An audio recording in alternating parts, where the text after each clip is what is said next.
કાલિયા દુનિયાની માલિપા મેં મેલડીએ જેનું બાવડું પકડ્યું અને જો કમોચે મરવા દઉં તો મને મેલડીને કોણ ઓળખેવા?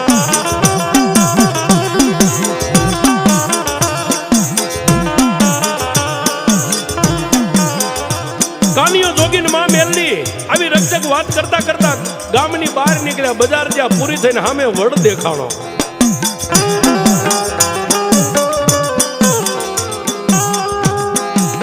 આવડા વડની હેઠે ડોસલીઓ વાદી સોમલી વાદળી બે ઉભેલા. કાનિયા જોગીની વાટ જોઈને ઉભેલા. હોવા